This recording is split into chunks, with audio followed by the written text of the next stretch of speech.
There she is.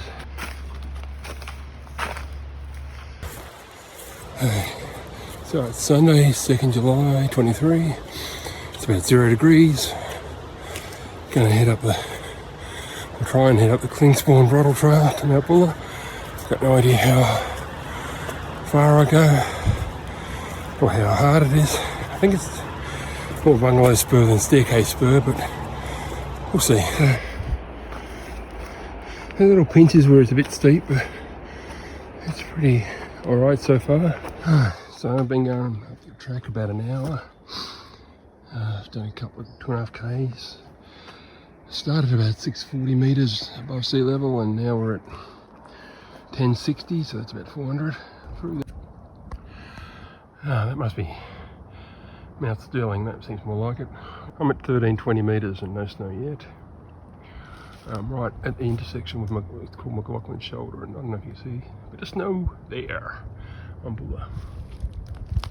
So that path there takes you to the village, and there's a steeper one up to McLauchlin Shoulder. Is that what it is? Yeah, first snow sighting.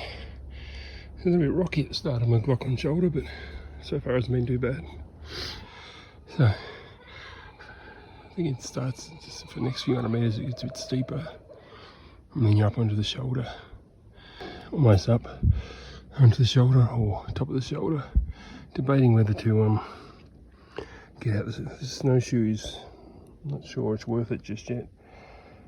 Not even ankle deep. But it's getting there. Okay, debate over. I didn't get much further, and I'm almost at the top, but I'm starting to slide around a bit.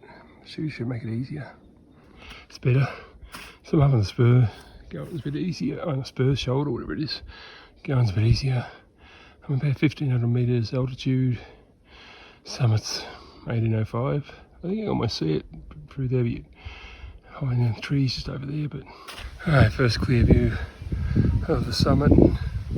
This sort of false summit.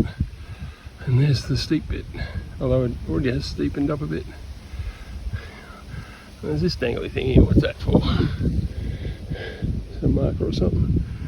Anyway, I'm getting some nice views from Mount Cobbler on that before, but not unimpeded by trees, so I didn't bother. I'm pretty sure I'll get some good views soon. Oh, I'll see how far we go.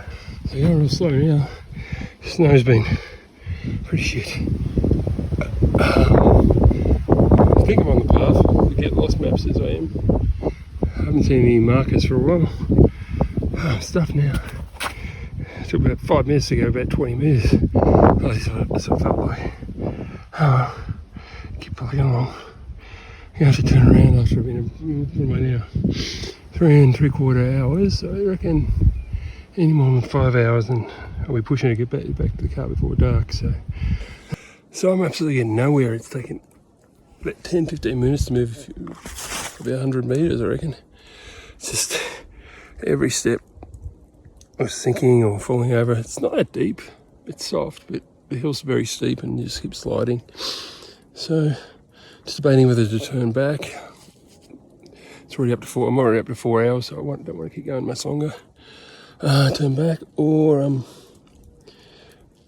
the other side of the valley, there's a bike track that leads down to where I want to go, but it looks like I should drop down or keep going this way for a while. And these trees are hard work getting around when the snow keeps moving. I decided to head back down McLauchlin Shoulder instead of trying to find a way around to the ski runs. Someone's got some dance music going. I was looking over there to Feathertop and Burgong. They're gorgeous. The fainters in between, I'm guessing, maybe. Alright. So far it's a little bit easier walking back down because I've already made a bit of a trail in the snow. Back to that. It was a steep bit. It wasn't quite as bad coming down. It did fall a few times. I was up right at the top of that knoll in the foreground there, just on the side. I hadn't seen a marker for ages, but found them on the way down, so maybe the reason I was getting tangled up in trees is I wasn't quite on the path. Get Lost said I was close, or said it was on it, but Get Lost can be up by 10-20 metres at times, or more. So anyway, might have been easier, might not have been. I'm back on better snow now, so just keep heading down. I got up to 1660, I think, metres, so that's a kilometre altitude gain. That's a nice workout. So, made it. Made it to the bit where the steep bit up onto the shoulder, or down from the shoulder now. So it won't be long before I ditch the snowshoes. They worked really well. The snow hadn't deteriorated under the trees, so it's fine. It was just up on the side of that little knoll or whatever it was. I reckon I must have lost the track because I was wrestling with trees, and every step I was slipping over and banging my knees on the rocks and things like that. It became unfun. And whatever. Yeah, and the snow was so soft.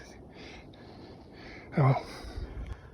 Off with the snowshoes. They really iced up in there. I probably banged a shit ton out, but it was like ice blocks.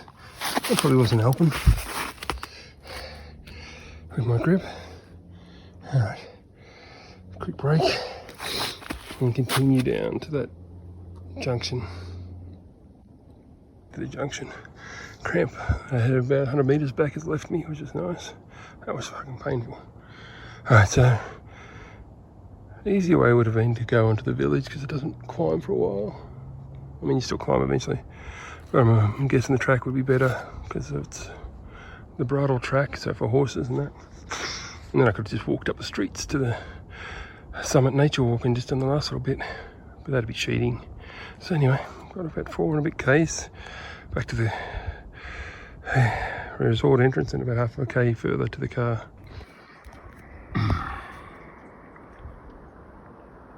Actually a nice walk there, coming back down. It's a little loose underfoot, so you can't go flat out. But